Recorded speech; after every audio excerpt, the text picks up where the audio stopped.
President Trump outlined his national security strategy in speech this afternoon. A pivotal week is ahead for Congress, where it will face final votes on tax reform, race to avoid a government shutdown after Friday, and hear testimony from two key figures in the Trump-Russia probe. The Obama administration threw roadblocks at anti-Hezbollah task force to help secure Iran nuke deal. Report says power has been fully restored to the nation's busiest airport after a complete outage grounded more than 100 flights. NBC quiet on whether MSNBC's Chris Matthews could face more sexual harassment accusations after it was revealed an accuser had been paid after filing a complaint almost 20 years ago. The lead story: President Trump will outline a national security strategy that focuses on greater border security, better trade deals and combating jihadist terrorism, and will not emphasize climate change, according to senior administration officials.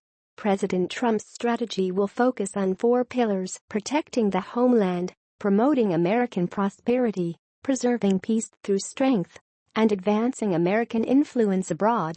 Newt Gingrich: Trump's national security in tradition of Truman, Reagan, and reality, not elite fantasies. Putin thanks Trump by phone for info that thwarted terror attack. White House confirms Fox News opinion: Trump shouldn't trust Putin on Syria or anything else. Make or break week for Congress. Congress is slated for a busy week that includes expected final votes in both chambers on its sweeping tax reform bill, testimony from two key figures in the Trump-Russia probe, and a perilous vote to keep the government from shutting down after Friday. Treasury Secretary Steven Mnuchin told Fox News Sunday he cannot rule out a possible government shutdown later this week if Congress deadlocks on another temporary spending bill, but thinks that's unlikely.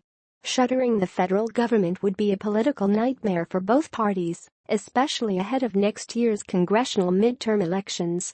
And members of Congress have avoided a shutdown since 2013, when the government came to a halt over Obamacare funding. On tax reform, the GOP-controlled Congress last week agreed on a final plan that would reduce the corporate tax rate from 35% to 21%, while adding across-the-board cuts to individual taxpayers, adding an estimated $1.46 trillion to the deficit over a decade. The House is expected to vote Tuesday and pass the measure without problems. The subsequent Senate vote is less certain, considering Republicans need 51 votes with just a 52-48 majority. Concern about Senator John McCain's has complicated the vote. McCain has returned home to Arizona after suffering side effects from brain cancer treatment. President Trump said the ailing veteran senator could return to Capitol Hill if we need his vote. On Russia, the Senate Intelligence Committee is expected to hear closed-door testimony from two key figures in the Russia investigation. Today, Bruce Ohr, the former Associate Deputy Attorney General who was demoted at the Justice Department following revelations about undisclosed meetings he had with officials from Fusion GPS, will testify. Fusion GPS is the firm behind the infamous and discredited dossier containing salacious allegations about then-candidate Donald Trump. Ohr's wife, Nellie, worked at Fusion GPS during the summer and fall of 2016.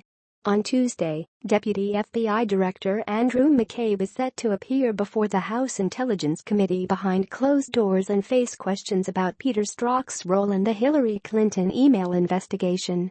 Strzok, a former deputy to the Assistant Director at the FBI, was removed from special counsel Robert Mueller's team investigating Russia collusion after Mueller learned Strzok had exchanged anti-Trump texts with a colleague who was also his mistress. Sunday morning Futures, House Ways and Means Committee Chair Kevin Brady details final GOP bill. Mueller office defends investigation. House Oversight Panel won't look into request from Trump lawyer on how Mueller team obtained transition documents. Trump: I have no plans to fire Robert Mueller over Russia investigation. Greg Jarrett: Mueller's allegedly lawless acts have corrupted his probe and demand his removal. Bombshell report: the Obama administration gave a free pass to Hezbollah's drug trafficking and money laundering operations, some of which were unfolding inside the U.S., to help ensure the Iran nuclear deal would stay on track, according to a new report. An elaborate campaign led by the Drug Enforcement Administration, known as Project Cassandra, targeted the Lebanese militant group's criminal activities, Politico reported on Sunday.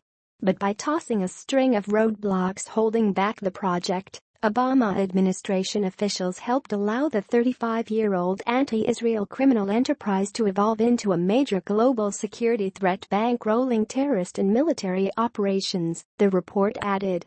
Fox News opinion: Iranian missiles going to rebels in Yemen pose a danger to our ally. Saudi Arabia wields back up after standstill. Power has been fully restored at the Hartsfield-Jackson Atlanta International Airport after a complete power outage grounded flights Sunday afternoon, causing a holiday travel nightmare for flyers across the country just over a week before Christmas. Kasim Reed, the city's mayor, announced the update on Twitter after the power outage forced the Federal Aviation Administration to suspend outgoing flights and implement a ground stop for incoming flights. The power outage was caused by a fire in an underground electrical facility. Delta, with its biggest hub operation in Atlanta, was hardest hit. By evening, Delta had already canceled almost 900 Sunday flights and another 300 scheduled for today, nearly all of them in Atlanta, according to tracking service FlightAware.com.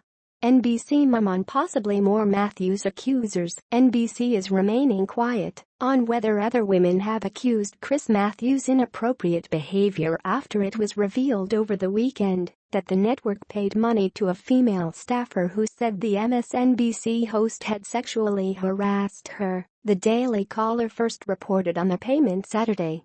The website reported that Matthews in 1999 paid $40,000 to the woman who worked on his show Hardball with Chris Matthews as an assistant producer. Ex-NBC News production assistant reveals secret relationship with Matt Lauer. Pro-Palestinian activist Linda Sarsour accused of enabling sexual assault, harassment in workplace.